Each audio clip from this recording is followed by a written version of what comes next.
Okay,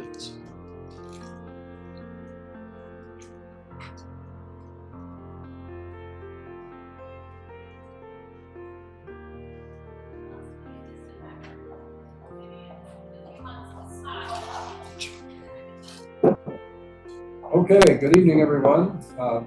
This is the Zoning and Planning Committee meeting for February 9th, 2026. I'm Lyle Baker, the chair. I'm joined tonight by several members of the committee and also the council's wonderful planning staff, and online by our Richard and Mr. Lee. And joined at the outset of the meeting by Vice Chair Councilor Wright, Ward 3, Councilor Gordy from Ward 6, Councilor Kalis, Vice President of the Council as well, from Ward 8, Councilor Ketch from Ward 5, Councilor Oliver, President of the Council from Ward 1, Councilor Albright from Ward 2, and also Councilor Roach from Ward 6, attending. And please feel free to pull up and sit at the table if you would like. Okay, back here. Thank you. And Miles Starkey, our clerk, and we're also joined by Katie Wheelo and people who are going to help us out, sort this all out. Let me explain the process tonight. We have discussion items only, and we were trying to lay a foundation for work later in the term. Consistent with the president's request, Councilor Wright has agreed to chair the committee discussion for the last item, so she can get some time in the chair. And so I'll relinquish the chair to her and when we get to that item. The three items on the agenda tonight, 2226 pre-budget planning discussion, 5726 discussion of ordinance amendments to dimensional controls aligning use and zoning, and then 4626 periodic updates on BCOD. All of these are designed to sort of provide background information for members of the committee, especially those who are new to the council, so that when we get to the items again later in the term, we'll have a better understanding of what they're all about. So the planning department has graciously agreed to try and help us through that process. On the budget one, which I'll read into the record in a moment, we don't expect to do any serious questions tonight to the council, to the planning staff in preparation, but just to lay the foundation for questions that may come, because we would like to follow the president's injunction to get our issues out on the table before budget comes to us in April. So the first item is 2226, Councilors Baker, Wright, Farrell, and Getz requesting a preliminary discussion for the Planning Department, Inspectional Services Department, and CPA Program Manager to prepare for the committee's fiscal year 26 budget review of those departments and programs. And actually, I think that should be probably fiscal 27, right? Just to be happy, because we always talk about the fiscal year after the one we're in. Okay, Ms. Wheelo, are you prepared to brief us? Do you want to come to the table and Sure. Maybe Councilor Getz might swing around, or Councilor Oliver, or somehow we make it somewhere. One of these? Yeah. Thank you. Thanks for being so accommodating. Yeah. We're all meshed in here. Also, we're joined online by Councilor Block from Ward 4, Councilor Farrell from Ward 8, any other? Councilor Damabed, Ward 4 is joining us. He's a member of the committee and joining us remotely. Anyone else? You got it. Okay. All right. Ms. Wheelo. Thank you. So yes, my name's Katie Wheelo, the acting director for planning. I've been here 7.5 years almost, but acting director for a month. So like you, I'm also learning everything. So for tonight, we were tasked with a pre-budget discussion, which is intended to be a very high-level overview of the planning department. So a common question that comes up is, what is planning? So planning is the process that local government regulates, manages, and guides the physical development, land use, and infrastructure of a city, town, or municipality. So each planning department across the state and country will look a little bit different based on characteristics of the municipality. So for example, communities near transit will plan differently than maybe a coastal community on the Cape who may have more considerations with coastal issues, climate change, or impacts and patterns of seasonal residents. So the focus of this slide is how is planning implemented in Newton. So in general, planning in Newton is very multidisciplinary, responsible for guiding growth. Planners also administer local and state regulations to land in the city. And we are also very cross-collaborative due to the interdisciplinary nature of the work. So one of the roles planning fulfills is staff assistance provided to the city council as well as boards and commissions. So there are approximately 25 bodies that the planners on staff provide support for. They're all listed here. So as stated earlier, planning is a multidisciplinary field. As such, much of our budget is dedicated to staff. In the planning department, there are about 7 different divisions: current planning, long-range planning, historic preservation, conservation, transportation planning, housing and community development, and the community preservation program. And I think on this slide, if you see the 2 latter categories, their different colors are meant to indicate their funding sources come from the federal, state, or local funders. They're not fully funded by the city's budget. And these divisions can have staff ranging from 1 person to 10 people.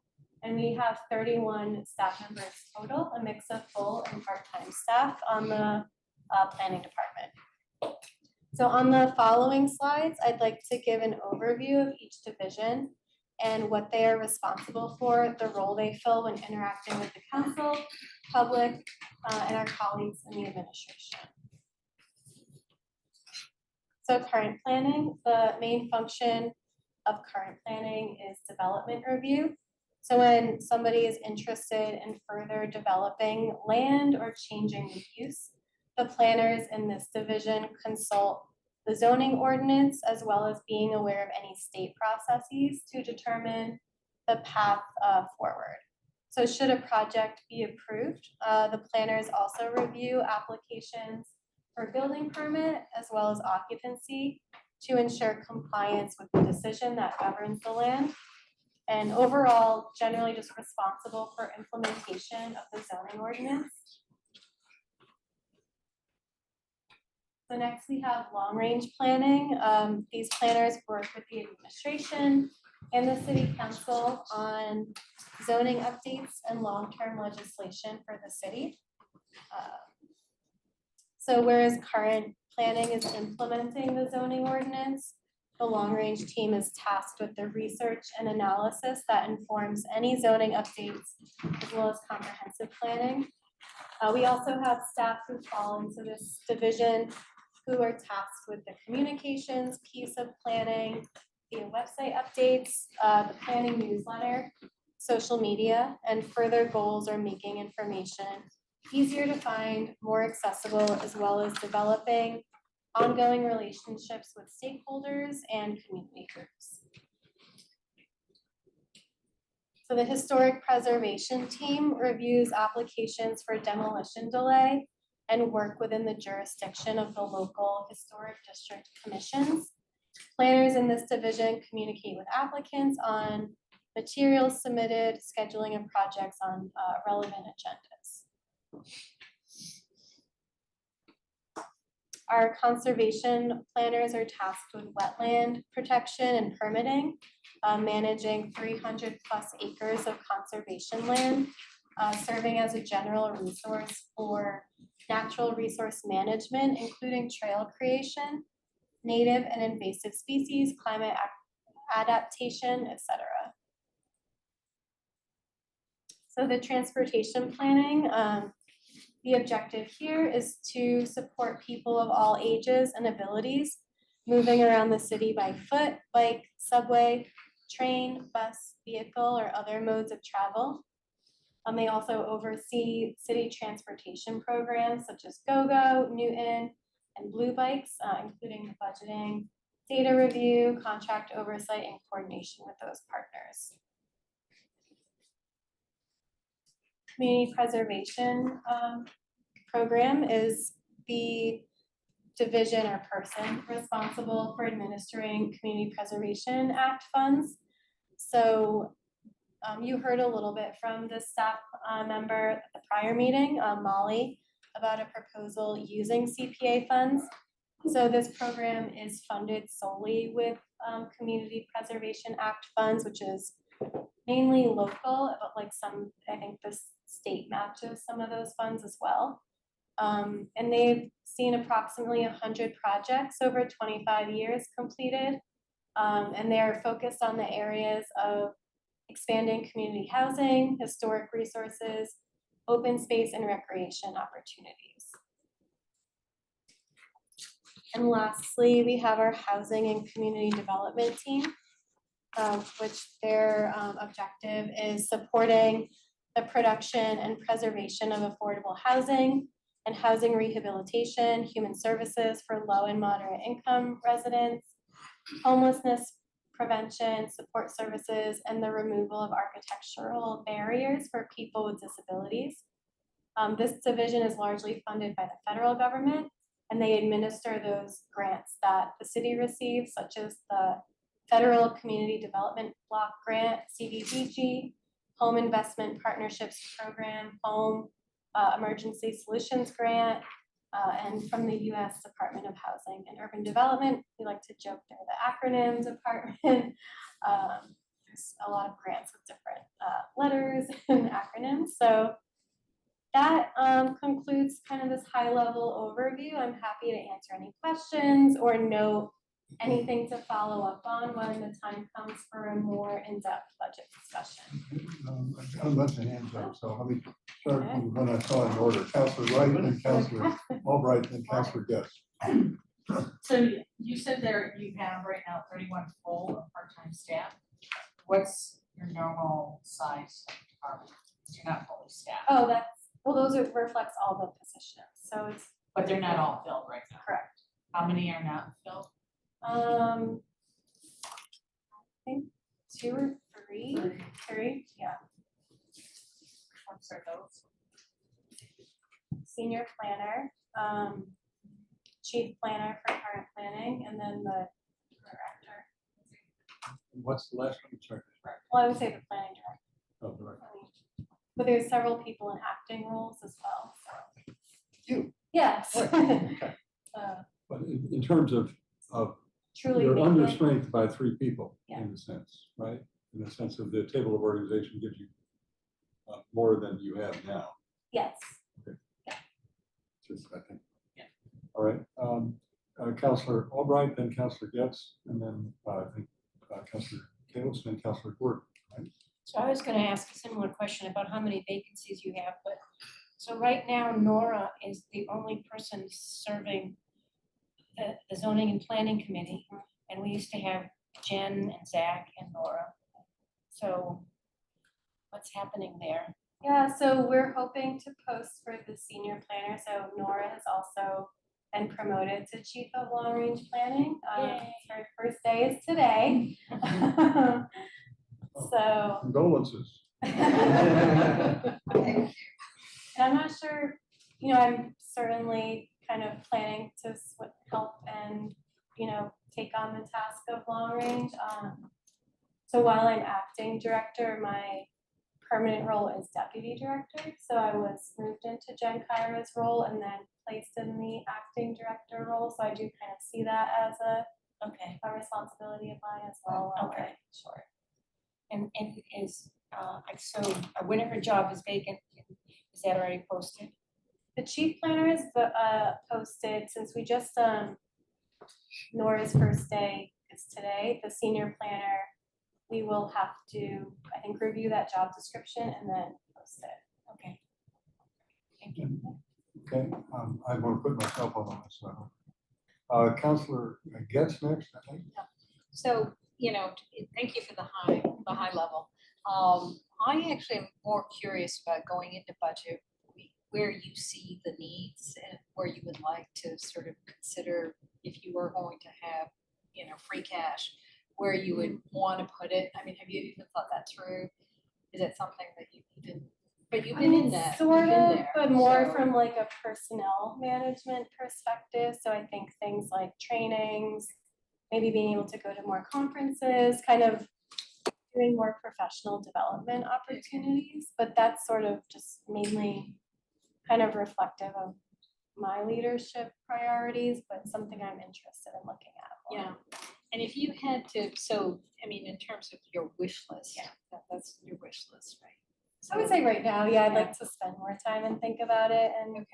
as I learn more about the process. So. Yeah, all right.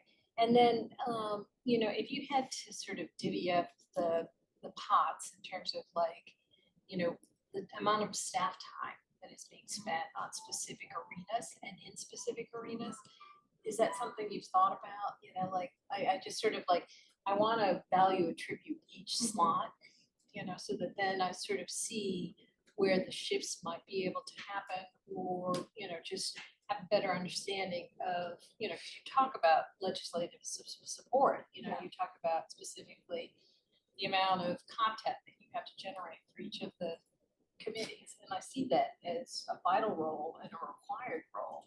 So I don't know if half of the planning department staff time is used on that, that kind of, Yeah. that sort of picture is where I'm Yeah. thinking about.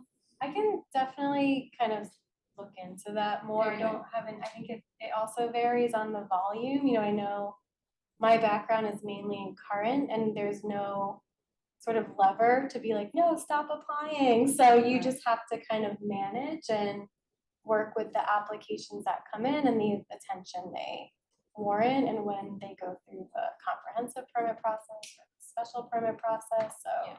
yeah, I'd like to, I think in that division, it kind of varies based on what comes in, whereas maybe the other divisions are more, not self-sufficient, but, kind of rely more internally on the city's projects versus outside development. Okay, and just, my last thought, but you guys are so understaffed right now that you can't think about efficiencies, you can't sort of Sorry, like. can you just speak up just a little Yeah, bit so my. Yeah, I'm sorry, I'm talking directly No, to no, right we just want to make here. sure the safety there. Yeah. Oh, so that's the way that Yeah, you should yeah. really be talking, but just efficiencies within the Yeah. department, but, that's the kind of thing where I think you're so understaffed Yeah. right now that you can't even think that way. Yeah, I mean, I think a lot of time is spent on, preparing for meetings, but also like the administrative work that comes with it, the agendas, the meeting minutes, things like that. So I think we're also looking at ways to make that easier on staff, whether it's, AI or, kind of transcription services. So, but yeah, just trying to balance the number of regulatory bodies we serve with all of that comes on the back end too, so. Okay, I now have Counselor Kalos. Go ahead. Oh, okay. So, thank you for this overview. I really wish that somebody did this for me many years ago. So, my question or questions are really similar to Counselor Getz in that I want to hear from you, and it doesn't have to be now, but how you think about the planning department strategically. Like, what do you, if you're trying to build something, you've been here 6 or 7 years.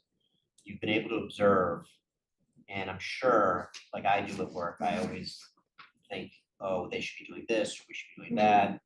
I want to hear what you're thinking about, and whether or not you implement, but what ideas you might have, whether it's to streamline or to heavy up in certain areas because the city of Newton needs X, Y, and Z, or what changes you might be thinking of. I looked just at this staff assistants of the boards and commissions. There's so many boards and commissions. Is that a good use of time? I don't know.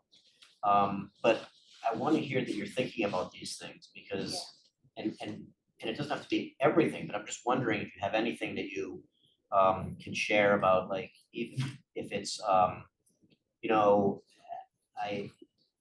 criticisms you might have, not of people that were here, but of how maybe things were operated, what you want to build on or what you want to change, things like that. Yeah, I think one thing I've spent some time thinking about is kind of being proactive versus reactive. So that's somewhere I'd kind of like to spend a little bit more time and energy thinking about. Do you have like an example or like in what type of situation? I think just in general planning, you know, how can we sort of achieve what we want through best practices and guidelines, and maybe just looking bigger picture at things instead of maybe kind of, you know, I think reacting to an issue. So maybe just thinking, what aren't we doing that we could do more of, instead of, you know, something that had happened and kind of figuring out how to solve that, but more, what are we trying to do instead of prevent, or if that makes sense. No, it does, because Yeah. that's often what we ask for is, well, what are other communities doing? Are they similar or different? How do we build on that, or how do we learn from those? So I think that's really helpful. But in general, you know, as we get into budget season, I'd love to hear more about what you're thinking. Okay, great. Okay, Counselor Gordon? On the work chart, I was just wondering, can you speak to how many, and I don't know if this is how it works, but how many people are in each of these, you know, Yeah. serving each of these? So You want to describe what you're pointing at, just so. Oh, the I'm record- sorry, yes, I'm looking at the, Sure, I'm looking at the org chart on page 4. So I think I can give an overview, just sometimes there's like admin staff who swing between different ones, so it may not. be the Oh, full just a picture. rough idea, Yeah, I think current, we have 4 to 5 staff members, and that's the division that kind of responds to development. Long range, I think we're supposed to have 2 or 3, I think. Right now, we probably have like 1.5, Nora and probably half of me. Historic preservation is 2. Conservation is 2. Transportation planning is 1. Housing and community development, I counted 10 earlier. And CPA is 1. And then there's also people who kind of float between, like our urban design person kind of splits between long range and current. So then there's other admin staff, and our communications or outreach person also is kind of has a more overview of taking information from each division and trying to get it out there and make it more accessible. So what did you say for current planning? I'm missing. 5, or 5 that are supposed to be. So following along on David, and I'm guessing, Yeah. I thought that was sort of what I was thinking about, would be, are these staffed, you know, correctly as well? For what we might want to be doing in the future, with transportation being one. Just something to sort of think about. Yeah, I think with this, particularly with transportation, there's kind of transportation planning, but then there's the Department of Public Works, who also has a transportation division. I know, you know, we work very closely with them, but it's sort of, where does one pick up, where does one, you know, drop off? And historically, if I recall, Councilor Albright can correct me, we've had, Mr. Kozis, who's been here a long time, has been in Public Works or planning back and forth. I'm not sure, you know, he's still here, but his department changes. So, Physical location. Councilor Kim. You had a question though. No, but you. Okay, so another question I had, kind of related to the way you think about things. I was just listening to Councilor Gordon, and I started thinking about the budget, and I kind of want to challenge you to not look at the budget and say, okay, we're just going to keep it flat, or we're going to, but to look at the different buckets and say, you know what, I don't think we need this. Maybe that's a consultant's line, or I want to take this money, move it here. You know, based on what you're hearing from us and what we want to accomplish this term, but to think about it creatively, because you have an opportunity to kind of put your stamp on things. I'm not saying blow it up, but I'm just saying, don't just take it for what it is and accept it. Just think about it. And I think that's really important. I don't think we challenge, you know, a lot of us have talked about, you know, these consultants and And sometimes we do, sometimes we don't, but it's hard to know. I just get the feeling we're moving away from that. And then there aren't many other there's line items I actually can't remember all the line items, but maybe Councilor also, but I would just encourage you to look at it differently. Yeah, I'll come back to me at the end. Councilor Albright. If you want No, I wait. So the housing people, they're all on federal money, aren't they? not all of them. I think I'm still kind of learning who is and who isn't, but it's a mix. Some are fully funded, some aren't by the federal government. We'll look at it Yeah. when the budget Mhm. actually comes to see how many of them are actually on our payroll, because I don't think we see any of those people at this table. Very, very. And if we are interested in the housing, maybe we should see them more often or see them at least occasionally. And maybe I'm jaded, but I feel like we're barely getting by in all of the areas that we work on. But in conservation has 2 people, I don't know how we could do it less. Yeah. And transportation has 1 person, I don't know how we could do it less. But like, I'm thankful that we have Yeah. someone now. We didn't used to have anybody there. So, if we really, like the other night, I brought up a master plan for Newton Center. There's no way we have the staff to handle it going into depth in an activity like that. And still handle the stuff that this committee is dealing with from day to day. So there's a lot of stuff I think that we can't do. You can't really get rid of current planning and say, well, let's do a master plan for Newton Center. Yeah, I think maybe that's where consultants are helpful in Yeah. terms of, and I think where consultants do come in is when we are tasked with something like the overlay district, or we had to update our inclusionary zoning ordinance, and they're kind of able to really dig in and focus all of their time, whereas then that frees us up to be more responsive, I think, to the public, to people interested in the new zoning, things like that. But yeah, I think that's also where I've thought to be more proactive. It's just the how and what resources we have to do that. Do you still have consultant money in the budget? I think in this fiscal year, yes, I think so. And I would hope that you'll keep some of that, because it's just impossible to go into new areas and new big areas without more help. Yeah.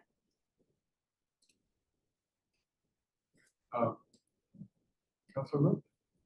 So on the point about consultants, I understand that there may be times when the native planning department, internal planning department doesn't have expertise in a particular area, and it's good to get a consultant.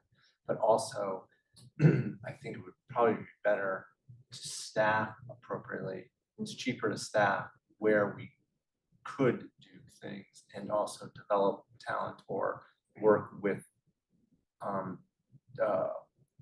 consultants but pay less. So I'd be mindful of not of maybe erring on the side of permanent staff as opposed to consultants. Councilor Wright. I'll come back to myself. One thing on the consultants, and it hasn't been in the past transparent about the amount of money that's being used for consultants and things like that. And even I went through with some people and it still didn't make sense. So it would be good for this budget, starting new and new people, to have it be transparent. So I have a couple of thoughts. I think that the question that Councilor Roach raised about whether to rent or buy effectively is what he's asking. And we have dollar to spend on consultants is better spent on additional people. But one of the dimensions that's a little hard to do, but it's a long range, again, is this is called the planning department, not the reacting department, but it often is the reacting department, as Councilor Kayla points out. But I think that consistent with the website redesign and all of that, that there may be some information that can get into the website to inform people. There are a lot of questions you all answer over and over again that are relatively straightforward. Now, I think having a human face on government is one of the great things about Newton, so I'm not advocating turning an AI assistant and, turning the public over to the AI assistant. But I think that there's an opportunity as you think ahead about whether there are things that are being asked over and over again that could be based on the website. And then the other part is with all the boards and commissions, you and I have talked in the past about the importance of the regulatory commissions because they have actual decision-making authority that's binding as opposed to advisory. And so if you have to think about where your resources go, those are ones that I think are vital to take care of. But I appreciate very much you taking the time to give us this overview, and I hope members of the committee will think about other questions that can be posed when we revisit this, because again, I want to follow the president's request to have a conversation before we get to the budget, so that by the time you get to the budget conversation is really responsive to concerns that have been raised already. Councilor Rowe? Real quick, I understand that Superintendent Nolan has in her budgets done kind of a thrive, survive kind of progression. There are 3 levels of budgeting. I think it would be really interesting to have that sort of thing at a department level. So how can we meet the needs like Councilor Albright is saying, talking about some of the long range planning that we know we want to do? How can we speed up the development approval process? What would that look like to really thrive in terms of numbers of people on staff versus what is a survive mode, and be able to see that as opposed to here's what we're proposing. One other dimension that I don't want to forget, we talked in the past about the fees that are charged, and now some of them are, that's a longer conversation, but it's been a while since some of those fees have been updated. And again, they're not major, but they are revenue sources that can help support the work of the department and of the various ISD is not here, for example, right now, but they're, again, in the business of providing assistance to people. We'll have that conversation with the commissioner at some point as well. So, other Councilor Kalis. Okay, Councilor Kalis is moved forward. All those in favor will say aye. Aye. Opposed? Abstained? Ayes have it. Thank you very much. Thank you, Mr. Luan. That's great.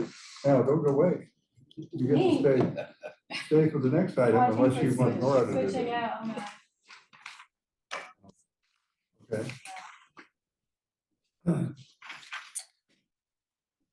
So the next item is request for discussion and ordinance amendments to dimensional controls aligning use needs.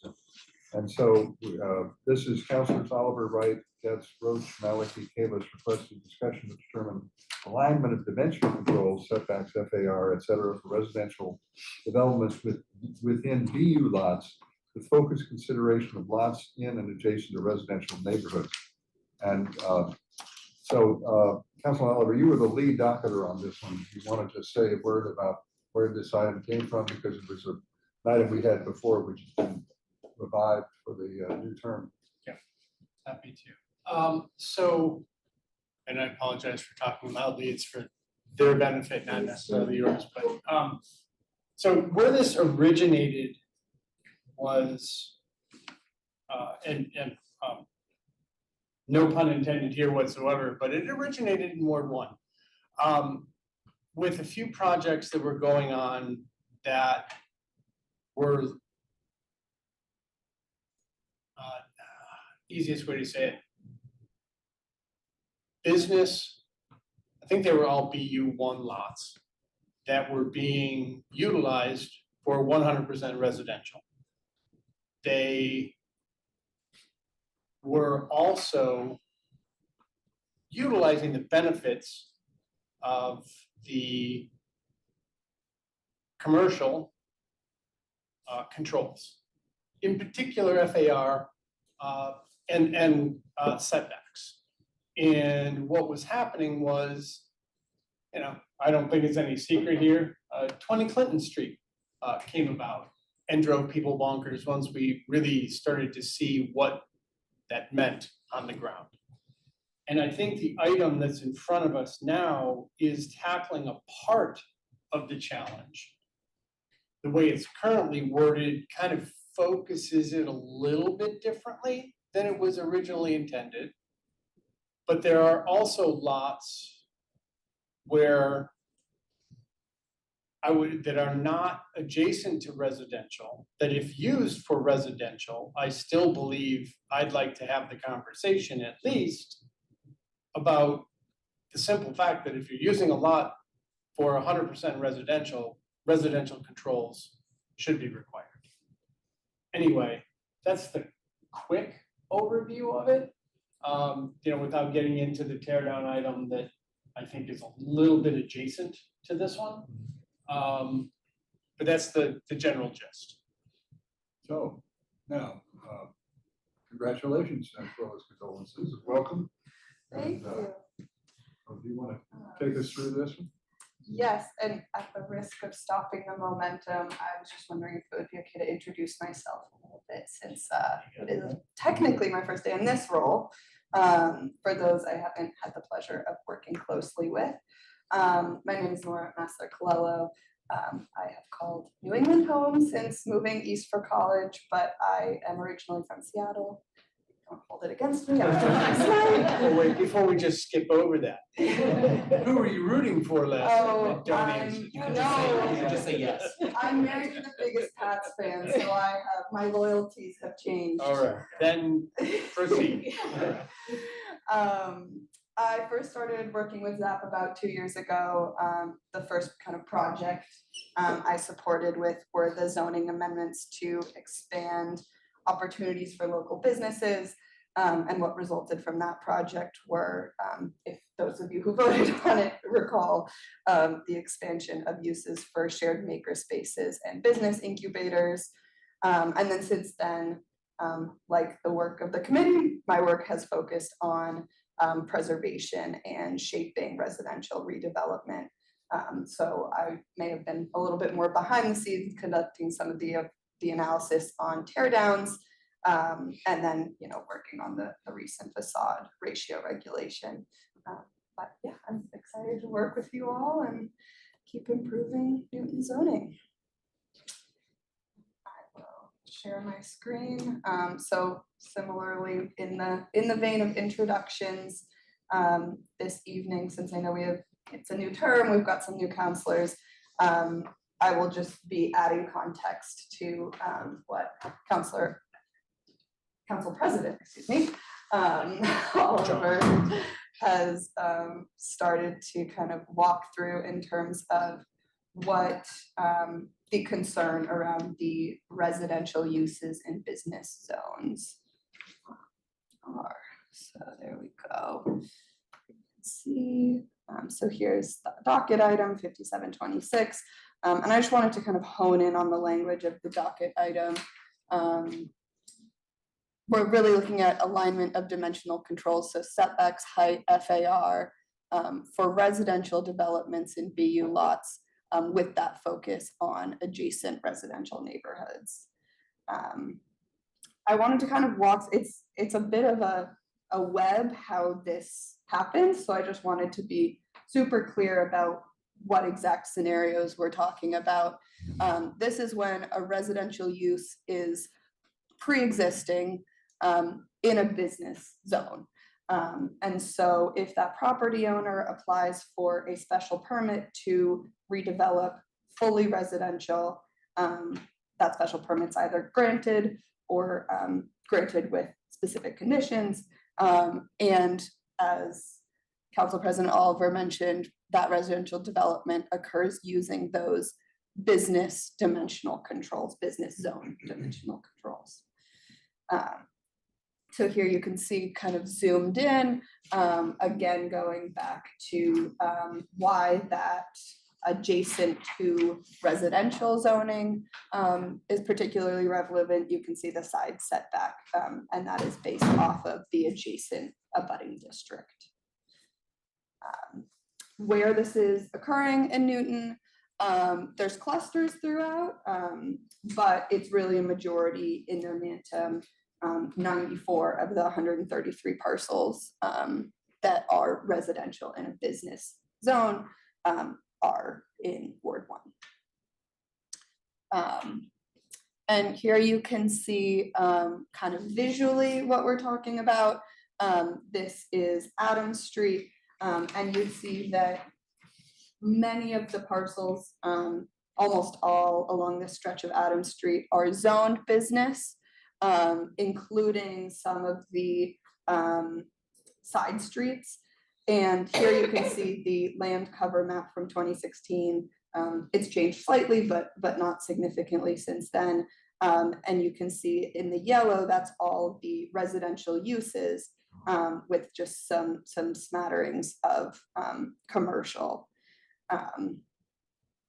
And so how that kind of looks on the ground, here you can see the business on the corner of Adams Street. That's what you see kind of in that pinkish shade right there, with a sequence of, residential buildings going down Murphy Court. And you can see all of those Murphy Court homes are zoned business. And with that, I open. Okay, so Councilor Wright and Councilor Albright. This is just a quick question. So these houses, I don't know, they look to me like they're typical residential properties that would meet the residential. They're typical houses in that area, and they're not gigantic things like the Clinton thing. Yes. Am I right about that? Yes, Okay. definitely kind of a similar scale to other parts of the area for residential.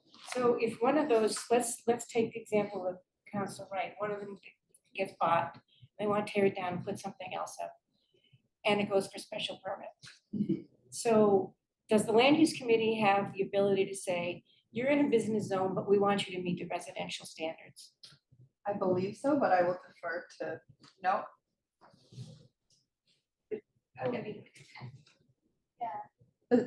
The land use could request that, though. Could They land have use the discretion, I think it would depend on the case. Interesting. The law department might have a guidance on Oh, this, yeah, Mr. Lee. Yeah. Missy, yep. And, Okay. Did you hear the question? The question was, does the land use committee have the authority to impose a residential setback or dimensional control incident to a special permit if there is a building that is residential in a business zone being torn down and replaced with a larger residential structure? Am I correct? Yes.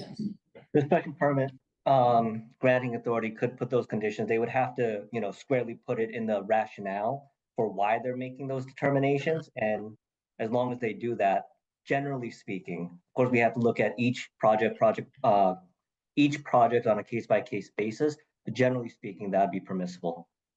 So it feels like, and if something like that were to happen, and while we're considering what to do about this particular docket item, the land use committee should be informed that they can apply residential standards. They don't have to do what is asked of them. They could apply residential standards.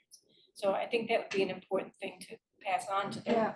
And let me just add that as part of the pre-development review process, Yes. that's the kind of information Yes. you want to have passed back to the applicant real early in the process, rather than wait till the land use committee Yes. discussion and say, oh, surprise. Yeah. Okay, Councilor Oliver. Yeah, sorry, interesting question. I want to phrase the same question just slightly differently. If a project got to land use and the requests were put in, hey, we know you only have to go use setbacks of, and I'm going to make this up, 5 side setbacks of 5 feet, but we're going to ask you to make it 10 feet because you're doing residential. Does the property owner have to do that? Sounds Or like can they they do. just say no because the zoning allows for it? And that's actually the challenge. that I'm trying to, or hoping to solve for, not necessarily, and I think this is a really important part of this conversation. At least, no, even more so for the abutters than for that property owner. That's the point, at least that I'm after, because it wasn't the 20 Clinton Street property owners that I was more concerned about after we saw the structure going up. It was 12 and 24 that really currently bear the burden of the property that was built on 16-20. So it does seem to me that the question I'm trying to solve for isn't can we ask for it, but do they have to actually follow that request? And I don't see how that's at all possible, because we're basically giving land use now the ability to say, the zoning, no, I want it to be smaller. Well, I don't think that Yeah, I that's think it- under the purview of land use on a regular basis. If it's written into a condition, that the applicant would be required to comply. I think there's a few ways this could play out. It could be the applicant could say, no, we don't want to make that change. And then it's up to the land use committee to deny, decide using the criteria, is this appropriate? And that, you could go through the process and the applicant, say one of the standards that's more generous in a business zone is FAR. So say the land use, this happens in single residence zones too. They'll say that your FAR is a little high, can you come down? And then I think, the committee gives them a chance to revise their plans, come back, but they don't always. So it's really kind of, if this, then what happens? But I think the land use committee also has the discretion to deny a project as well. So I think the tricky thing with land use is everything is case by case. What neighborhood is it? How big is the lot? What does the neighborhood look like? Do other projects have non-conformities or are larger for the small nature of the lot? And I think Attorney Lee, jump in if I'm misspeaking anywhere, but I think it's a very, I don't want to say choose your own adventure, but it almost sounds like that. Let me just point out historically, if I can recognize this for that purpose, there was, Council I remember about 20 years ago, we did do some rezoning of different areas. For example, we did something over at Ward 6, which were residential properties that were single family and they were zoned for multifamily. And we said the zoning and the use should be consistent with each other rather than have them be at variance. This is certainly, in a sense, but a little different flavor of what you're asking, but we've done this in the past. Let me go now. Wait a minute. I want to make sure I recognize people. Councilor Getz, and I'll come back. Yeah. Oh, and I see Councilor Block has got to say that. Okay, I'm just jumping on the database here, and Attorney Lee, please confirm that these houses are like from the 1880s, so they predate zoning, and they're on 1,500 square foot lots, so that they're, it's a pre-existing non-conforming use. So one would assume that they would have the right to build up to what is on the lot right now, irrespective of, any sort of controls. Am I wrong in that? It would all depend on what it is that they're asking for. If they're just tearing down and they want to build something new pursuant to the current zoning, then they can do that. If they're looking simply to retain their non-conforming status, we would have to look at exactly what they're building. Or if they're just going to keep part of it and then extend their non-conforming status. But generally speaking, they can retain their non-conforming status if it's an existing building. Yeah, and these are like maxed out, just looking at this, they're like, postage stamps with all building, they're on the lot lines. So I think this is a. Right. If that house was to burn down, could you ask Attorney Lee, could they build it back the same way? I would think so. If it burned down, they would be able to build it back the exact same way. That's not what somebody told me last week. ISD told us that today, but interested, Yeah. as long as they build on top of their footprint where they are now. You can't add anymore, but if they kept, the same footprint, they can build on top of it. So, So I'm going to recognize Councilor Black, then I'll come back. So I'm glad to have you here, Councilor Black. Well, thank you, Chair. Glad to be here. This is, I guess, a suggestion for the planning department. This fascinating conversation, by the way. I think it would help the land use committee if we're going to be kind of sensitive to this dilemma about residential development in a business use zone. If we were informed, just as a matter of course, what modifications would be necessary on the part of the petitioner to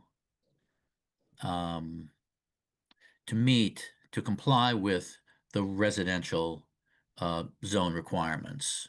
So if that were just laid before us as part of that standard memo, first of all, that would sensitize us to this question, which is really, I think, appropriately being discussed in ZAP as opposed to in land use. So we would be reminded, if we needed reminding, and I think sometimes we do, about this tension, I guess we'll just say. And then it would be the specifics. Councillor Oliver gave an example of 5 feet side setback versus 10. And at least that would be laid in front of us. What we do with it in land use, how the petitioner would respond to urgings to move in one direction or another, that's going to depend on the situation. I thought Ms. Wewell's comment about it's frequent that someone comes in with a high FAR and we say, well, that's a stretch. Can you reduce the FAR? And we hold it and they go away and they come back. And most of the time there's some adjustment. Some of the time there isn't. And it's a quasi negotiation process. So, and I don't know that really changes, because we have these determinations and we've got to always come back to the determinations that are necessary as we decide whether to approve or reject a special permit petition. So that's just a comment and a request, I guess, of planning to consider. Councilor, let me recognize Councilor Roach and then I'll come to you. Go ahead. Councilor Oliver's in the committee, right? Yeah, please go ahead. Okay. So first of all, I deeply resent the fact that you raised that issue about Ward 6, because that was my first time making public comment, and I wish I could take it back. I do remember that hearing on public hearing on the changing to single residence near Bowen School. So it strikes me here that the situation that we had was, whenever there were buildings built residential and mixed residential and business. There was zoning that reflects what the city wanted to have happen in this area. And we'll just look at this, the slide 7, right?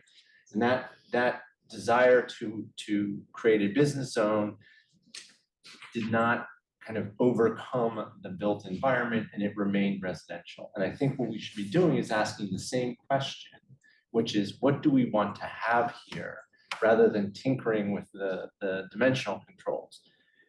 And I don't know that there's a clear answer, right? Because as a council, the prior council, many members have made it clear that they do not wish to give up commercially zoned parcels, because that's potentially higher tax revenue. On the other hand, the odds that this is turned into a commercial zone is very low. This is not residential to kind of modern zoning standards in terms of setbacks and height. possibly this is an opportunity for denser, slightly taller, but less in these smaller setbacks and more in the multifamily. Maybe this is an opportunity to say, this is actually closer to stuff that's not a great development opportunity, because if you tore it down to rebuild it, you'd have to actually build smaller. So maybe just leaving it as it is makes sense. But I think the question that we need to ask is, what do we want this to look like in the next 10, 15 years? From there, determine, is this the right zoning and we need to tweak it? Do we need to just make this a single or multi-residence zone? Does this require an entirely different zone? Because one of the things that's really unique about this area is, in fact, the fact that commercial is sprinkled in among the residential, which is not something that our current zoning allows in terms of lot by lot. There's some, residential above commercial. So I think it's a very interesting conversation, but I think we need to ask that fundamental question. Thank you, Councilor Oliver, and then Councilor Wright. Great. Actually, it does allow it. BU1, BU2, without a special permit, correct me if I'm about to step on myself here, but BU1, BU2 does allow, by right, residential above commercial. One story, if I recall. So it is allowable. What I'm actually looking to investigate here, and Jen, Zach, I think you were there as well that day we walked up and down, right? Yeah. Adams in particular, there are instances where, and Councilor Roach just brought this up, there are places where we're talking about lots that are well down a residential street, where option or solution A might make more sense, i.e. perhaps even just changing the zoning to residential, moving on. But I also agree that, I'm definitely one of the voices from last term who has been calling out for like, hey, let's stop giving away the commercial properties, the lots. So the thinking that I had actually proposed, and I think we have that presentation that I hope we still have a chance to kind of bring to the table, kind of just spin through again, did say, I'm actually more interested in making this change when a lot is redeveloped. If, for example, one of the properties along Clinton, or even, I don't know about Macquarie Court, that's a little bit of an anomaly itself, given the small size of the lots. But that's what I think we need to take a look at, because it does seem to me that if somebody comes along and says, I want to take down a residential house, 1 or 2 family, I'm not quite sure if it matters to me, or if there would be a difference in how I might want to treat it, more to the point. If they're going to take down residential structure and put up, sorry, I want to make sure I'm saying this right. If they want to put up a 100% residential structure on a business lot in the middle of that community, 100%, you shouldn't have, we don't need to rely on land use to make a determination to say, you need to use the residential controls here. Why? You're building 100% residential. You don't have to, but if you choose to, residential controls. And that's kind of that's why I think last term, Zach and Jen were very focused on kind of breaking this up into a couple of different solutions, which it took me a while to finally land on why they were looking to do it that way, but I got it. And I think that's still the right way to roll. So, Councilor Albright? So I'm thinking about how, sorry? I'm sorry, Councilor Wright had, go ahead, Councilor. There's something about the dependability of zoning, that people can know what the future is going to bring in my lot, in my neighborhood. And if you do it on a case-by-case basis, you lose that dependability. You don't know what will happen. Because sometimes, depending on who's sitting around the table, you could have one outcome or another outcome. And you'd rather know, I'm gonna live in a residential area and it's gonna stay this way, instead of having what happened, we don't know what happened. So I kind of resonate very strongly with what Councilor Roach just said about, why don't we figure out what we want this to be and zone it that way? And I mean, I kind of think that Murphy Court, is that the name of that street? That's not gonna ever be a business district. So we can look closely at all the areas and rezone. But I do like the fact that you can have a coffee shop within walking distance of your house. And we don't often allow that. So if we could figure out how to do that at the same time, to make some of this commercial be okay and make the rest of it be residential, it feels like that's a good way to go for everybody that's living there now. That's right. Different ways we can see this. I know. And Well, you- yes, I think everything I've just heard is, yeah, that. So I didn't understand then what you meant by the case-by-case basis. I would love to understand that better. I think what I was saying is, I don't want to leave it to land use to make case by case. Okay, no, we're on the same page. Okay, Counselor Wright and Counselor Taylor. So, according to the numbers, 90% of these lots are in Northampton. And what we've been talking about, like Adams Street has a mix and stuff. We wouldn't touch that because that is a commercial corridor. But if you go down Clinton and Murphy, two cars can't go by each other, with cars parked. I mean, someone to put a business there, I don't think would work very well at all. There's no parking, it's hard to get to, things like that. So we're talking more of those side streets, which are now all residential, and the thing is with the BU lot, your FAR is 2 to 3 times greater, which is the volume of your house that you can build on those lots, and the setbacks too. And like, they don't even need setbacks or, because they're abutting other BU lots. So, I mean, I could see, and we were talking a little bit about it, it's, maybe 1 or 2 lots in from Adams Street, and then the rest of those lots would be rezoned residential. Because someone may take a lot, if they're on Adams, and take the next lot behind it, which is on that side street, and create a bigger building or whatever, that would be okay. But once you get into those side streets, I think it should be rezoned residential. And I think that reinforces both of the notions that I heard here, which is, I completely agree, zoning also has an aspect of it that I consider to be a social contract between the city and the homeowner.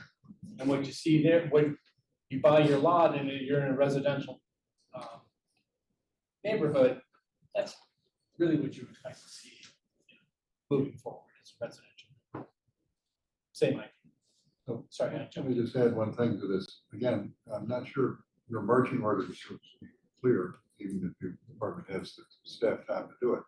But what I'm hearing from several people is that part of the difficulty is not that the commercial use is taking over, it's that a residential use using commercial dimensionals is happening. And to the extent that there can be some clarification in the ordinance to indicate that if you're in a residential neighborhood, which is the point that's been made, that you should be expected to use residential dimensionals as a matter of zoning rather than wait for the land use committee.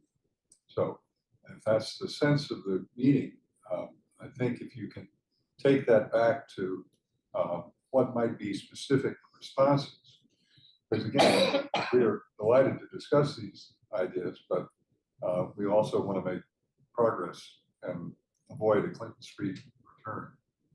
I think just if I can make one comment about the trade-offs, I'm open to exploring all the possibilities and continuing with this work. I think to the point about the social contract, if there were to be a rezoning, my only priority would be ensuring that there was significant engagement, because while the social contract applies to the neighbors and ensuring that those setbacks are respected, we also have to consider the property owners, and by reducing the potential development capacity on their lot, we would be reducing their potential property value. And so before making a change like that, I would just want to ensure that we were doing adequate engagement with the impacted. I understand that. I just want to say, though, that it's important to understand that the value is a construct of the zoning.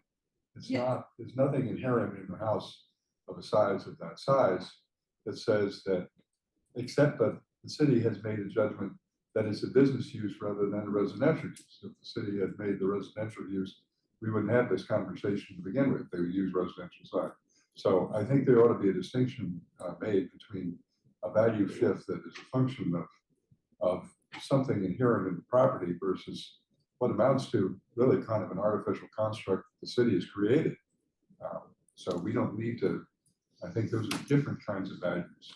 And we have not shrunk in the past from making decisions that change property values because it was an important thing to do. The FAR construct itself was one we passed many years ago because we were concerned that people were tearing down properties and building immense structures in their place, and there wasn't anything to stop them from doing that. And so we said, that's not what we think is in the public interest. So I just want to make sure that we don't misunderstand ourselves, that we want to make sure people who are affected understand what they're doing, but we also want to understand that our zoning should be rational, as Councilor Albright, several people, President, that it reflects an underlying policy that the city feels wise. That's all I'm saying. No irrational zoning. Okay, Councilor Kalis. So I need some clarification. Councilor Rhodes suggested sign zoning based on what we want to be built there. But wasn't that done 100 years ago or whenever this zoning was created, and then it's become a jumble of residential and business? And is that because of land use, the way that we operate in the city? And what's to say that if we do a sign, that we won't end up in the same place? You're asking me? I'm asking you, I don't Yeah, know. all right. I'm not Well, sure. wait, is this a rhetorical question? And if it's a direct question, too, No, is it it's a not direct? rhetorical. I'm looking for an answer because I'm confused. Well, all right, wait a minute. Time out. There's been a question posed. Is there someone who thinks the man, Councilor Wright thinks the man? I want to recognize, and I'll come back to Councilor. So what we're looking at is these side streets that are all residential. There are no businesses there. So it was zoned and they were built before the zoning. But when they zoned it, they did give it a BU, no idea why. They did BU going down these side roads where there's all residential. So it's all residential now, and it's been that way for 100, 125 years. And I don't expect it to change. Now, the only thing that might change from a business standpoint is a personal business office, but you can do that in residential if you're a CPA or something like that. And that is allowed in residential, but if it was, fully a BU, like a 7-Eleven or something like that, could go in there, but if you should take a drive down the street. So you we can see would it. touch low hanging fruit, we wouldn't touch something like Adams Street. Oh, no, not at all. Yeah. At least that's not certainly my Yeah. intent. Okay. And we talked about it last time, is we maybe will touch the first lot in, and keep that as BU in case, whoever owns on Right. Adams Street buys the next lot and you're expanding it or whatever. But then the rest of it would all be residential. Yeah, none of the main streets we would be touching, but really residential neighborhoods that have been residential the whole time. And I would say that the city's pattern has not been to necessarily extend the business use all the way deep as it occurs here. It's been to be on the margin of the Right. commercial corridor and residential behind. Councilor Roach. And then Councilor Wright basically said what I was gonna say, just to recap, pre-existing zoning is gonna change, is a reflection of what we want, and we see that in both good ways and bad ways. And if the current land use is what we think is optimal there, and single family best captures or best corresponds to that, then we should make it single family or multifamily. Or we should think, you know, as people redevelop, what do we want to see here, right? Because I think the key here is that these homes are not only non-conforming to BU, they're non-conforming to SR1, SR2, MR1, MR2, right? So what do we want to discourage tear downs? None of these seem historically significant to me. Do we want to encourage a certain kind of redevelopment? Speaking for some of us, that would probably be more smaller units rather than fewer larger units. So what does that look like? But these, I think, are the questions to ask. And I agree wholeheartedly with Councilor Wright, and I believe President Oliver as well. Adams Street is a potential commercial corridor, and it's deeper down the side streets of Paramount. Right, then I want to move on. So I wouldn't ignore Adams Street, because I know that over the past number of years, we've had a lot of land use projects on Adams Street that have been all residential. So I think we need to look at Adams Street and see what it has been, what it is becoming, and what do we want it to be. And if we want it to be business, then what can we do to encourage business? Because right now it's turning very residential. So I think we need to focus on Adams Street and say, what do we want here? And if we want something else, how do we make it happen? Okay, Councilor Wright, then I'm gonna let Councilor Oliver have the last word. I think it's a second thing. I think our major thing is getting the side streets. But I think that's Adams Street and wanting commercial there, and how to get commercial there. I think that's a second question, because it's also like at Riverside, at Northland, you know, those were big commercial sites, and it's going, you know, mostly residential. I mean, yeah. Councilor Oliver? President Oliver? I agree, like, there's no reason to just ignore Adams Street. I think it goes without saying, though, that I would have completely different objectives. I want something different on Adams Street than I do down. That's really it. So I think Councilor Wright just said it. It's like, what we're really after here is preventing, you know, residential use on BU lots that can have BU controls. Not, I didn't docket this to modify Adams Street, so it's kind of a different topic almost, but. Well, no, I think part of the question, if I'm hearing it, is, and the department may need to reflect on this and come back with all the ample staff time you have at your disposal. Councilor Oliver has made the simple point that a property that is going to be used for solely residential should be using residential dimensions.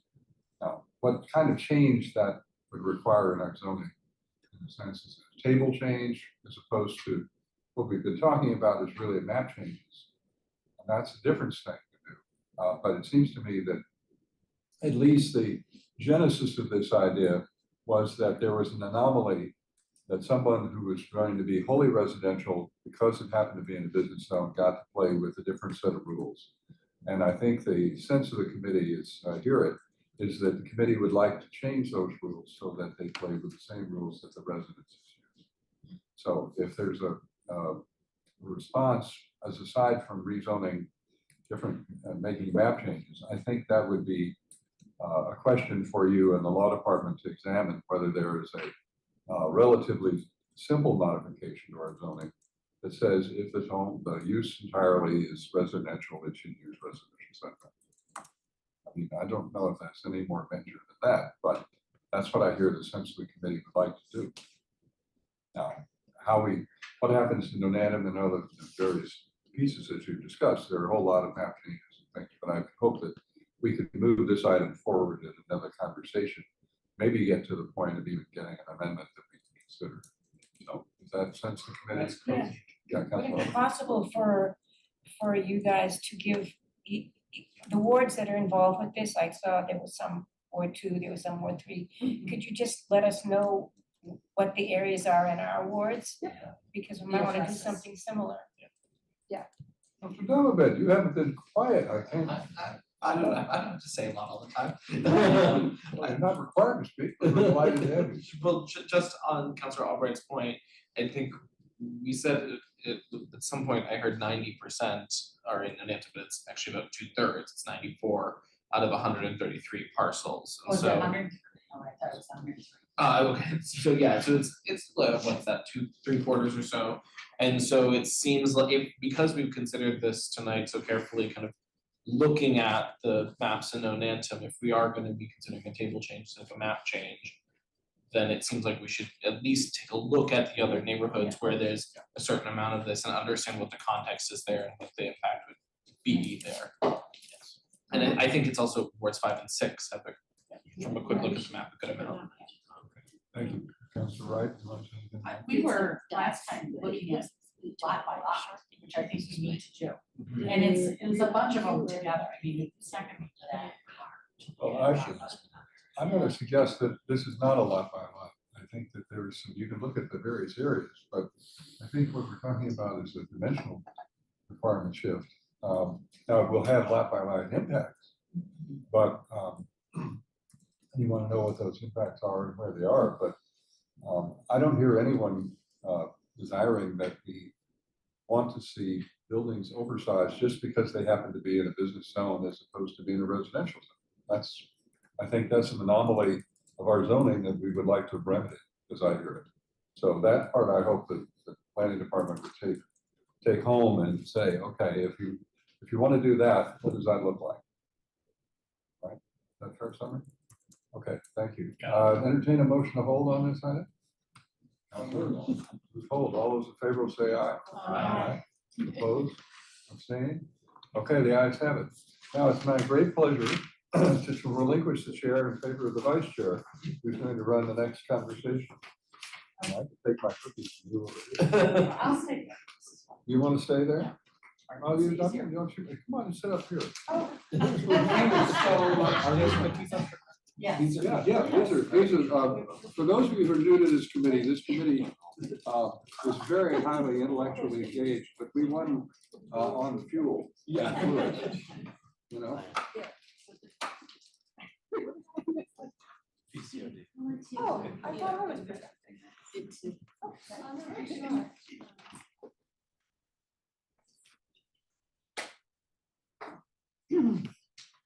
So for the public's interest, we don't know though, this is Councilor Wright, Ward 3, who's the vice chair of the committee, who's now going to chair this discussion. Okay, our next item, I'll read the chair's note.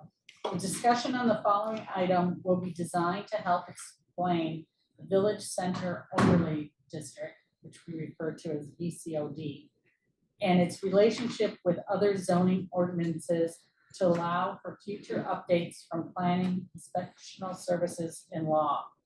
So the item is 46-26, periodic updates on VCOD proposals.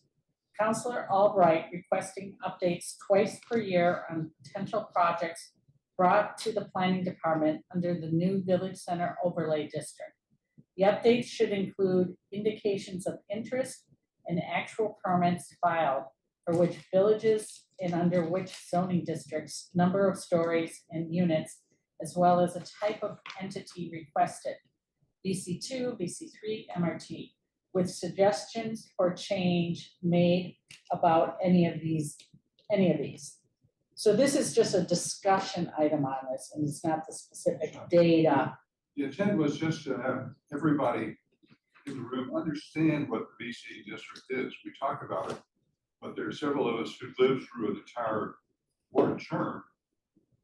And we began to throw these terms around like we knew them, by heart. But in fact, the general public, if you said, we're talking about BCOD, they have no idea what this means. Surprise. So on the theory that we should know what we're doing, or at least pretend to, that's why we want to have a conversation. So who's going to do this one? Me. And again. Try that again with more enthusiasm. You have a gun to my head. This is great. So yes, this is an overview of, you all one way or another, whether you were a resident at the time or a city councilor, worked to pass this zoning and what came of it. So there's that docket item. As I'm sure you all know, all zoning consists of a map and zoning language. And so here you can see the map of VCOD, and then chapter 9 is what dictates the regulations within it. It applies to Newton Center, Newton Highlands, Elliott, Waban, Auburndale, West Newton, Newtonville. Oh, excuse me, before I proceed, I just want to introduce Jane, who is here tonight. She Jane have a last name. Jane, you want to pronounce it? Yes. Jane Siniswaso. Pull up a chair for you. Jane is our state zoning code official, so you've probably read a memo or two of hers with a special purpose. She's Or zoning two. what? She's zoning code official. Jane, say your last name one more time, because I Oh, always I do it see. wrong. That's Jane slowly Siniswaso. loud. Siniswaso, Siniswaso, Just okay. slur it out. Say- say- Siniswaso. say one more time. Siniswaso. Jane S. There will be a spelling test at the end. No, that's a spell like that. Sort of. Sort of. Siniswaso. And I asked Jane to come tonight mostly for the Q&A portion of this discussion because she knows everything backwards and forwards, and I always go to her with my questions, so I figured I'd just bring her to you. All right, so the VCOD consists of 3 sub-districts. Multi-residence transit, or MRT, is kind of an infill residential district intended for the residential areas near villages and transit, and it includes a provision for adaptive reuse that we've seen quite a bit of projects utilizing in the past 6 months or so. We've got Village Center 2, which provides moderate development potential to the parcels zoned within it. It looks a little purple when it's faded, but it's that blue section you can see. And here we have Newton Center as an example because it really, I think, well shows kind of the ringed structure of the farthest out from the village center being those MRT district, kind of the next ring being that VC2. And that is intended for smaller village centers and main streets with emphasis on ground floor activity. And then we've got VC3, which provides out of the 3 the highest development potential. And that applies to major corridors and allows taller buildings and also includes controls for building sign and that street level appearance to really shape the most central areas of the villages in which it applies. So diving a little deeper into MRT, this is specifically focusing on the new construction pathway. So if you have a empty parcel or you have demolished the existing structure and you're building completely new, the footprint maximum is 1,500 square feet. The building height is 2.5 stories or 40 feet with a pitched roof or 2 stories and 24 feet with a flat. And the building setback is 20 feet or average. I will defer to Jane on how to fully articulate the average calculation, if you're interested. The side setback is 10 feet and the rear is 15 feet. And that average definition is in section 1.5.3. This is also MRT, and this is the adaptive reuse pathway. So the image here is an actual project that just recently got approved through the site plan review process with the planning board. This requires the preservation of the existing principal building. In this project's case, that was this home here. And it allows for increased unit maximum up to 6 within that preserved structure, as well as additional 50% square feet of the existing building footprint. It exempts the applicant from the open space requirement, and you can have multiple buildings on the lot, provided they, of course, meet the setback and other requirements. But then it is subject to site plan review in front of the planning board. I just want to jump in on the Yeah. MRT. When you build new, it has to be either 3 or 4 units. Yeah. 4. Up to 4. Up to You do 4. Yes, 3, minimum 4, 3. 4. Yes, thank you, thank you. Can I just, I think that the 6 units, they don't all have to be in the same building. They can be in this, over the 2 buildings. Yeah, so it's, sorry, I should have put the minimum. It's a maximum of 6 units in the existing principal structure. So if, let's say you had a very large Victorian you wanted to preserve and you could fit 6 units in that home, you could go up to 6. There's a minimum of 3 units per structure. So what we've been seeing, it seems like kind of the market sweet spot for these projects is 3 units in the existing principal building, and then 3 units in the additional building. So in this case, it's this building here. And that's why many of these are triggering site plan review, because they are adding an additional building on the site. Can I just ask a clarifying question? Oh, So that I understand, so you can have 6 units in the existing building and build no additional building, Yes, or you can have 3 and 3, yep, or, but you couldn't do 2 and 4, no. no, or 4 and 2, or 1 and 5. correct. But you do 6 and 4. You can do 6 and 4. So Yeah. there's no total, Yes, there is. For The the- maximum of the main house is 6. yeah, And the second building, the maximum is 4. You could have a 3rd building there, but then I think that's a special permit. Yeah, No. Jane says no. or is it site plan review only for the 3rd building? You can have more than one. Multiple, yeah, you can have Yeah. multiple buildings, but that would be site plan review. Okay, And just site plan. that would be fair. It definitely is possible, but most of the lots wouldn't allow for that based off of the setback requirements. And there's a 20-foot between each building requirement. So you'd have to have but in a very big lot. a scenario in which you, for example, had a very large farm or something. Yeah. You kept the farmhouse, you turn that into 6 units, you could then just do infinite number of, Yes. as many 4 unit buildings Yeah. as you can fit Yeah, with the with 20 the with all. setbacks and everything else, yes. Yeah. Okay, so there's not a maximum No. total unit, No. as long as it meets, okay. Yeah. Thank you, that's And helpful. thank you for bringing that up, because that also just something that we've run into as a challenge is, and Jane has been the one at the counter talking through this with folks, but some people are having trouble preserving carriage houses because of that 3 unit minimum. So sometimes an existing carriage house, they'd like to put in, 2 units into that. But since there's a minimum of 3, then they typically have been opting to remove any existing structures on the Okay. site. Last question, and then we're gonna wait until the end. Sure. Okay?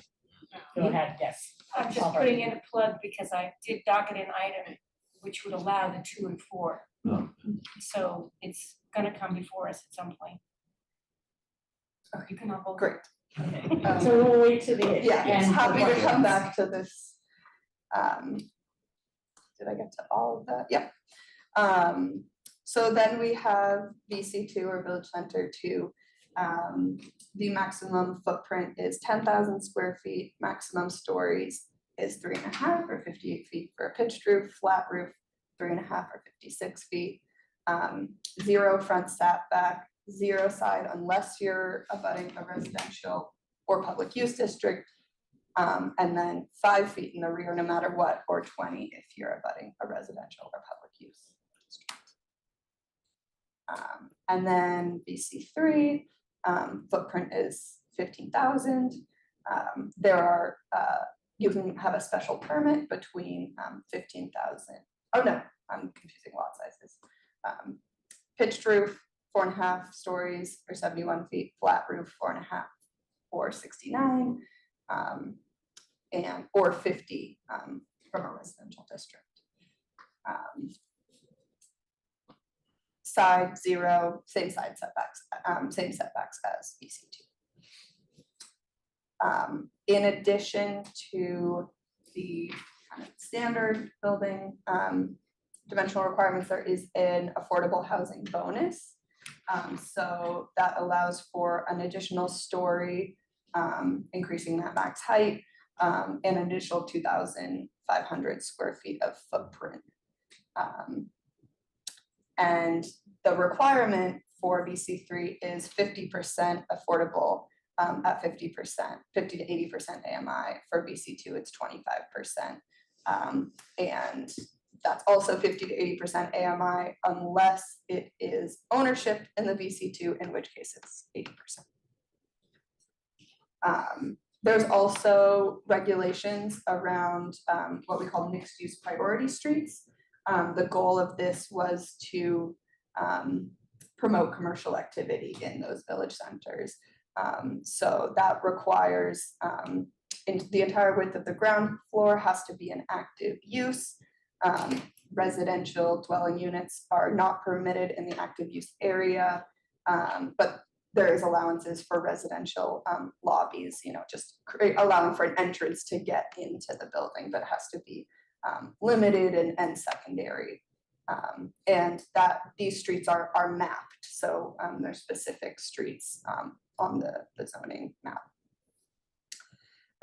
There's also fenestration and facade articulation requirements.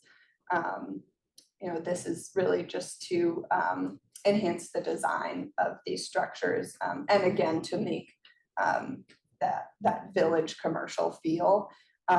So you can see the fenestration requirement here. That's, you know, how much is that sort of classic business window. And then the facade articulation are dimensions where in sort of jog in the building is required. So you can't have a long, just very flat block-like building.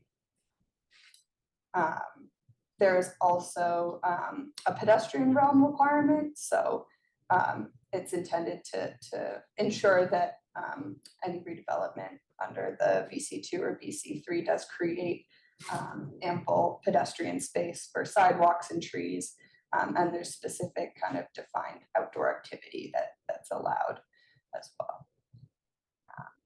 And then quickly, I won't go into detail on all of these, but happy to answer any questions on them, especially with Jane's help. There's additional regulations for uses, vehicle parking design standards, bicycle parking standards, and standards for building entrances, among other kind of odds and ends. And that's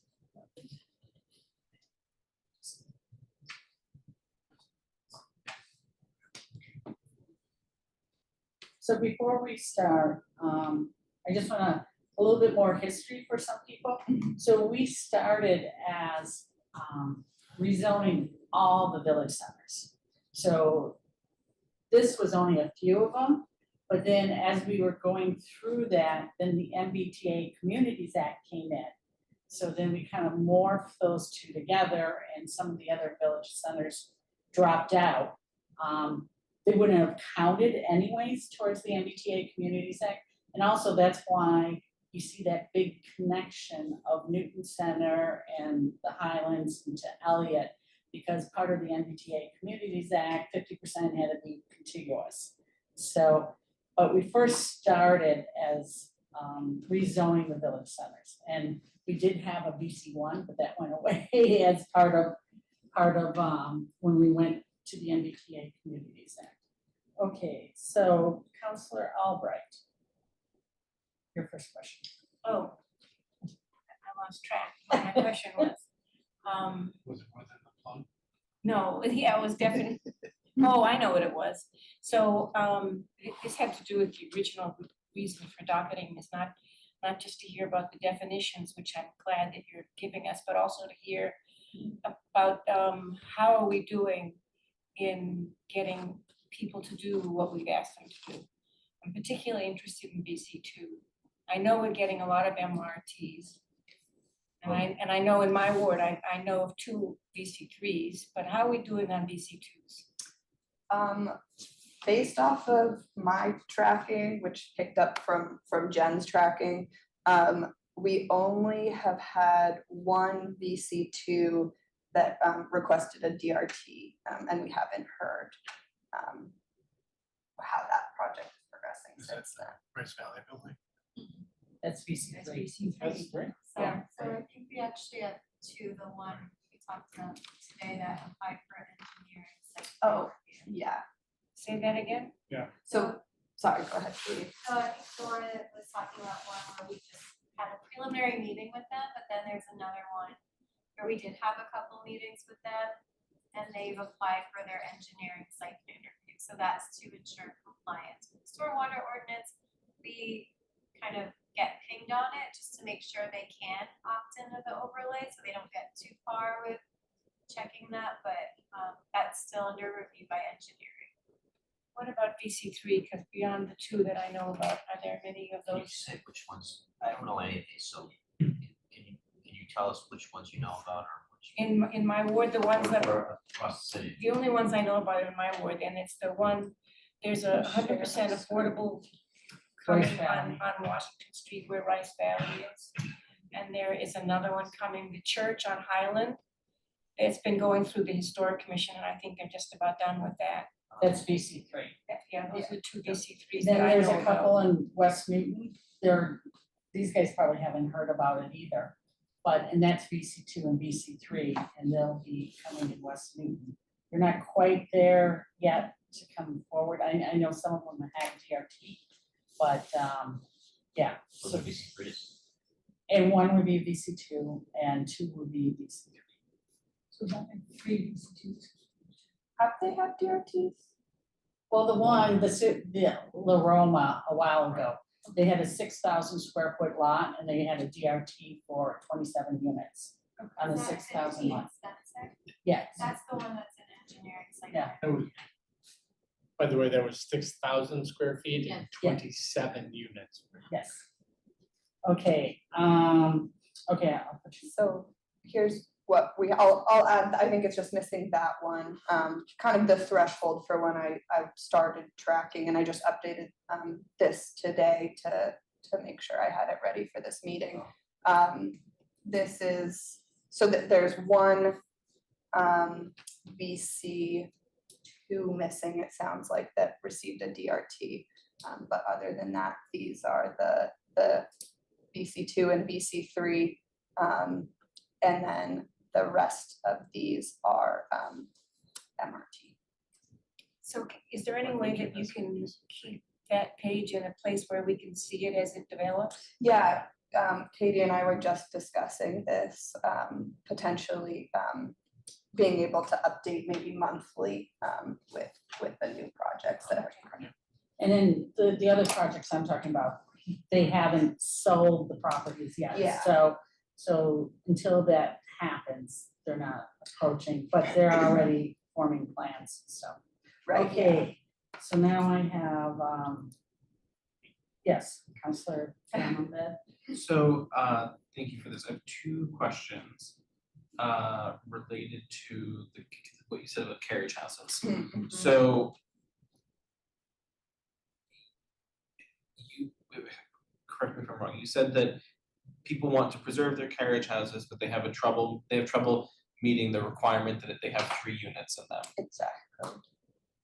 If they were only trying to preserve it and use it as 1 unit, then it would be an ADU.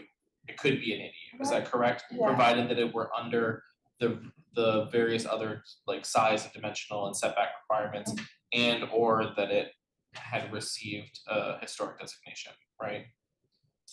Yes. Oh. Could it, I think it still could be an ADU even if it had received historic designation, Yes. even as long as they're only making. Sorry, what I meant was that if it broke the other rules about Yeah. setback, then it Yeah. would need to get a historic designation in order to become an ADU. Oh, sorry, yes, yeah. Okay, so it's actually, the issue it sounds like is that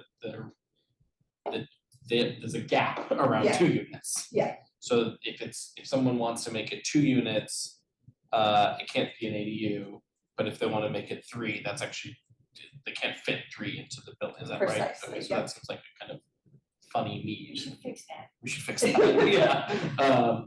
yeah. And how does that relate to the preservation of a carriage house and a main house?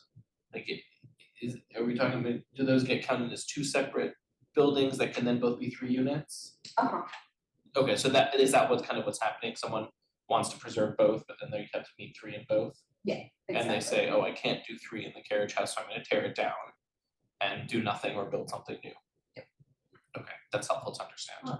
I think, I'm assuming that they would be able to, in the carriage house, make 1 unit and ADU. So that then they would at least be able to keep that house and make it something. But the challenge for making only 1 unit is that if an existing carriage house doesn't meet dimensional, if it's too big, so if it's over 1,200, If it's deemed historically significant, that it can exceed the general. but if it's not deemed historically significant, then it can't exceed the dimensional requirements.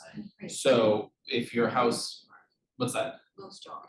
Yeah. Most You're- are, yeah, yeah. It'll be easy to get it. Yeah, I would be surprised We went through all of this in excruciating detail just recently Right. as well, for so, ADUs.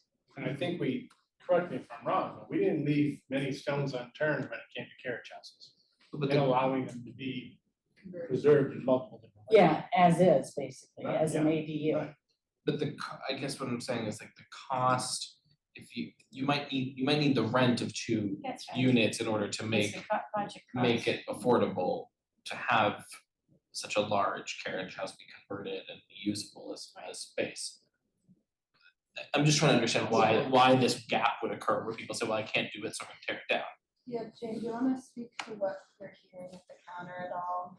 So projects like this where you've got multiple owners, it's less desirable to have an ADU because ADU has to be associated with one of the units at least. So there has to be, if you're selling them, an owner of one of the units in the other structure has to own that one as well. And finding in those configurations, that's a little less desirable. All of the MRT projects that have come in thus far have not been owners of the property doing it, it's all been people who have bought the property and are doing the work. And so typically you don't see that kind of configuration coming out of that. Typically you see ADUs, I want my mom to live with me, or I want to stay here and live in the ADU and rent out the big house, or I want it for rental income. People don't typically buy into these sort of condo type living situations and then want to have this other smaller unit associated. So for example, I think it was, we had 40 Hartford and 50 Hartford come through. It was 50 most recently. 40 most recently, I always so. But they had, it wasn't a carriage house, it wasn't historic, but they had an existing type garage type building. And they didn't want to make it a unit for the resale, and so they turned it into an office so that it was kind of easier to associate, selling a unit with an additional office space than saying, hey, want to buy a unit and also another unit at the same time. Okay, but and the result was someone purchased that and it proposed this, what you showed us earlier, which was a whole new building. The and knocking result, down the garage. no, the result for, that was I showed a different one. The result was, they kept the garage, but they didn't turn it into a unit. They just kept it as an office and then deeded it to one of the units that, so they had room to build an additional building. So they had the 3 units in the main building, the 3 units in an additional building, and then one of those 3 units in the additional building was deeded this extra office space that was in the garage. Next is Councilor Baker. So to pick up on Councilor Albright's request, when you have the table, if you can just have the lots or a map, you know, where they are, I think that's maybe inherent, but it's just, you know, it'd be nice to be able to click on it and go see where it is. Oh, Like you linked, would with yeah. the assessor's database. Definitely. Or maybe you just link to the assessor's database. Mhm. So I just think that more visual you can make this, the easier it's gonna be to follow. Councilor Baker, I'm so proud of you. Okay, are you finished? Yeah.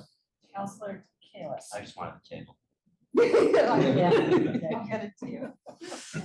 Yeah, and then the, Wait, no, Councilor, Roach. okay. I want the table.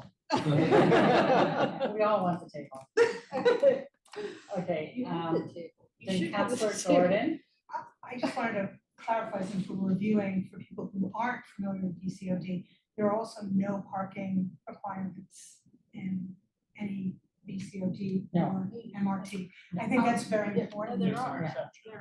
There are parking requirements. Yeah, in the MRT, there's. In that there are an MRT, but not in BCOD. No, BC three, if the lot is over 20,000 square feet and, yeah, between 20 and 30,000 square feet, they need, I think, a half of a space per unit. That's not a lot of BC3. lots. Yeah, BC three and it's in a lot between 20 and 30,000 square feet. I think if I recall, At the very end. 15. Yeah, And and in MRT, you can explain, it's Yeah, before you go to MRT, No there's parking. no parking requirements. no. yeah, and in MRT, it's 1/2 per unit in the existing structure and then 1 per unit in the new structure. And so what that has resulted in the most recent projects are a requirement of 5, because they've got 3 and 3, and then they have, you have to round up, and they have typically been providing 6. So 1 for each, yeah, typically. Okay, and Councilor Getz. You know, I actually really appreciate getting the table, you know, just in terms of being able to like sort of see what we have.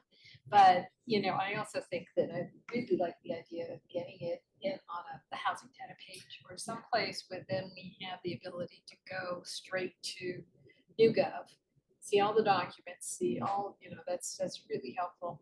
And it, you know, I'm always wondering what ward it is, and we have so few now that it would be kind of nice to even understand where they are, because you've got the listing, the status, but we've already gone round robin and we're talking about, you know, 5 other projects that are potentially coming. And I'd even like to know those addresses, you know, in terms of, you know, that they're hovering, you know, they're, so that would be even inclusive on this tab. And one nice thing I was just made aware of, Councilor Maliki, the assessor database now, very exciting. They have a direct link to all the different drawings and documents from ISD. So you don't have to go through the ISD. You can just click on it and get right directly to the documents. Yeah, one thing that I was grappling with, just to the point about the kind of hovering projects and what to include on the list, is just sort of at what point do you add them, just because, you know, projects someone can buy something and then sell it. I think that property sale, you know, in terms of the changing of hands. Well, that's enough for me. You know, in terms of- I don't think we really track that, and I don't know if assessors has updated as quickly. And I then will they say not- to Nora's point, I think we've had, I don't Jade Harvey discussions about one property, the 50 Hartford, with several different people. So there's a lot of interest when they know a parcel is up for sale. So sometimes they're They're just exploring. conversations, sometimes they go a little further. It's hard to capture. But definitely at the point that they opt in. Yeah. But I'll keep noodling, and if you have thoughts on sort of what that threshold should be. And generally, they may not know about it, more the counselors talking to the property owners, they'll get the heads up before some of these other ones.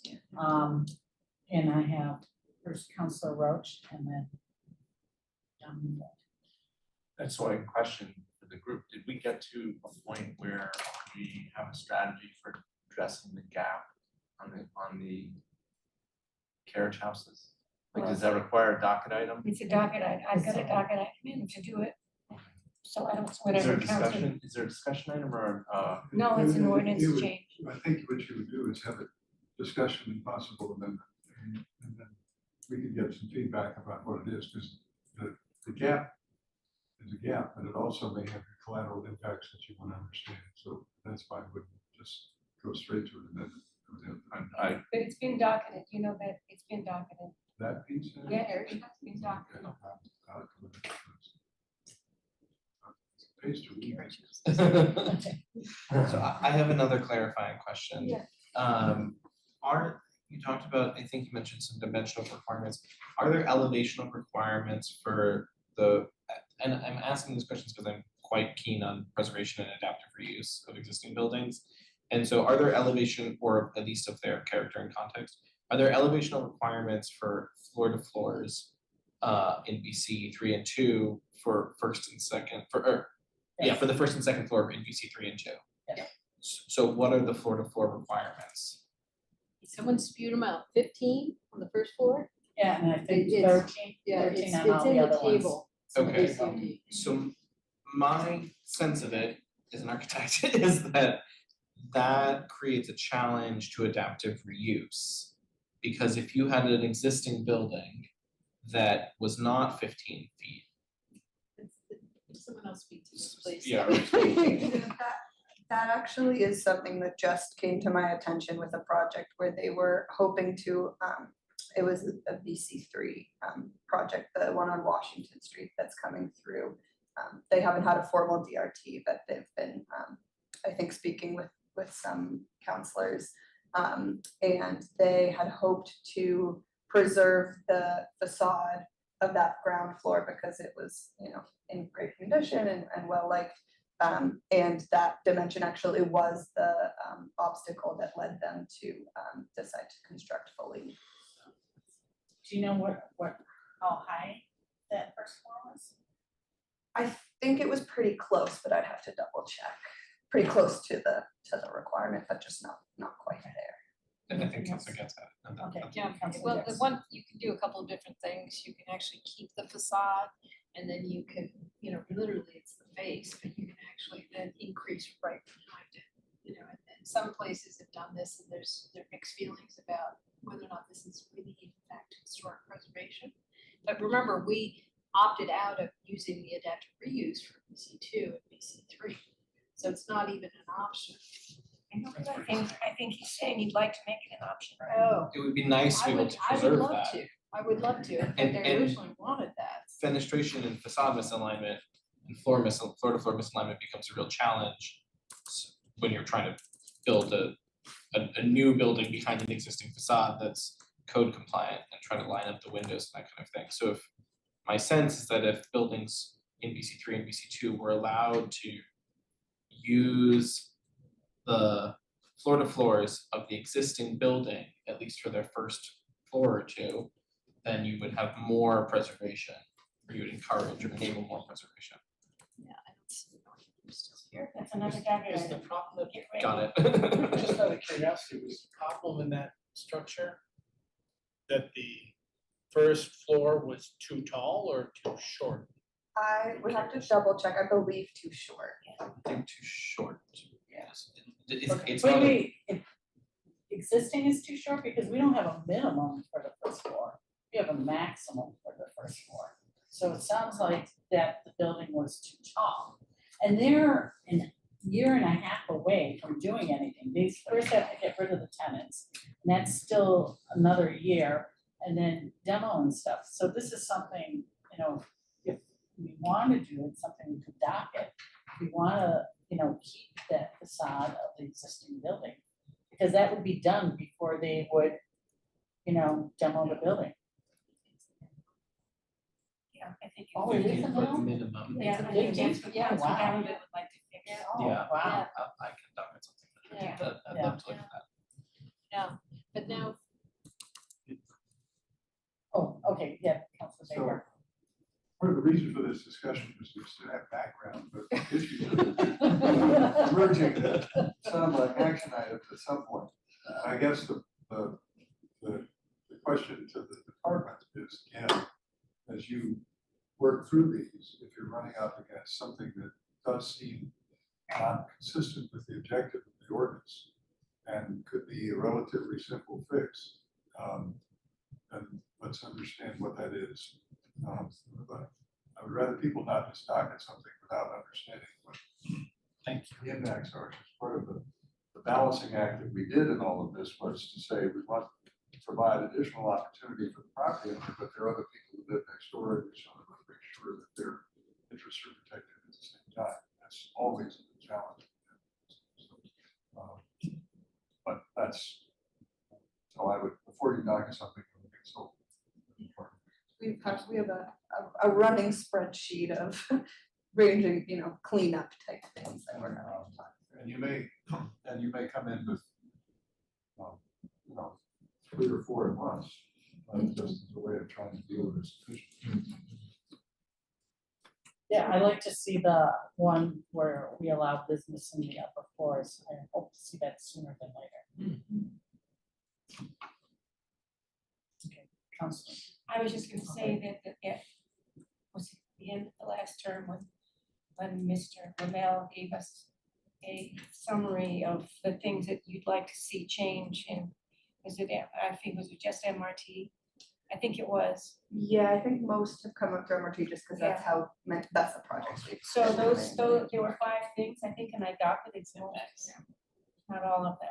The only thing I don't think I docketed was the commercial on the upper floors, but we can docket that. That was part of the list that they gave us back I in just don't recall. December, so those are good documents.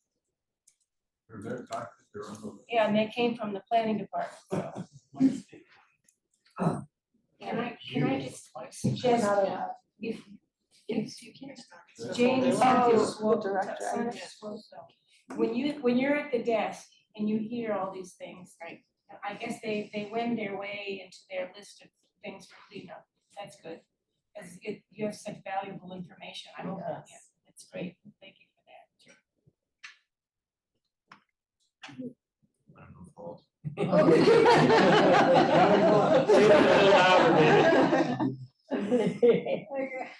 So, Family counselor question. I am.